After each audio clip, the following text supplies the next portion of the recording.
Have you noticed how the weather feels different now? Storms that rip apart towns, summers that scorch the ground, floods that drown homes in hours. Some say it's just nature, but the truth is, this is globalization's shadow.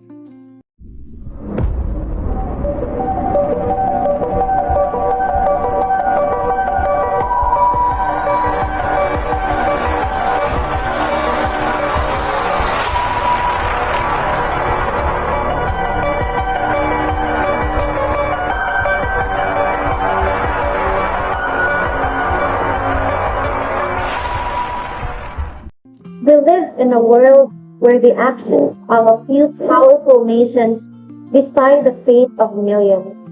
The global north burns coal, but the global south countries, like the Philippines, pays the price. We contribute less than 1% of greenhouse gases, yet every year we bury loved ones, rebuild broken homes, and pray the next storm won't be the last. This is globalization, a world bound together by trade, by ambition, by technology, but also bound together by consequences. Consequences that strike hardest where resources are weakest. Globalization gave us speed, faster trade, more goods, expanding industries, but this speed came at a price. Carbon emissions. The Global Carbon Project reports that just 10 countries are responsible for almost 70% of emissions. Yet, the smoke of their factories travels further than their borders. It poisons our air, it warms our oceans, it reshapes our storms. And here's the injustice. The global north pollutes, but the global south suffers. Look at the Philippines, one of the most climate vulnerable nations in the world. Every year, typhoons grow stronger, crops fail under drought, families lose everything to floods. Climate change is not some distant danger. It is our present reality. When Typhoon Yolanda struck in 2013, over 6,000 lives were lost, homes were flattened, communities erased, and still, the Philippines accounts for less than 1% of global carbon emissions. This is not just a natural disaster.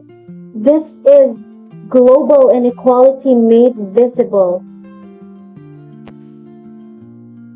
The world tried to respond.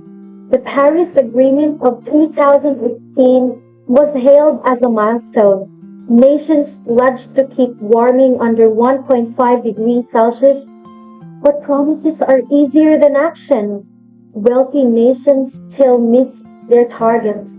Climate finance meant to help vulnerable countries often arrives too late, or not at all. And so the gap widens. Those who did least to cause the crisis pay the most to survive it. As a Filipino, I don't just read about climate change. I live with its consequences.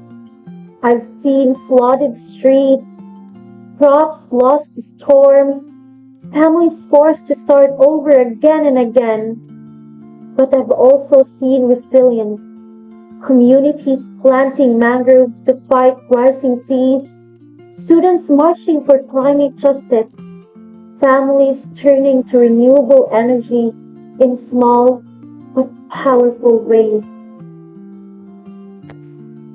Even in the face of disaster, there is strength. Even in the shadow of inequality, there is hope. So, what does this teach us? Globalization is powerful, but it is not fair. It links us together, but not equally. Climate change proves that cooperation is not optional. It is survival. If globalization connects us in trade, it must also connect us in responsibility. The future depends on whether we choose selfishness or solidarity. In the end, globalization is not just about goods and money. It's about life. Climate change reminds us that no nation stands alone. The storms that hit us here are born from the smoke of factories far away.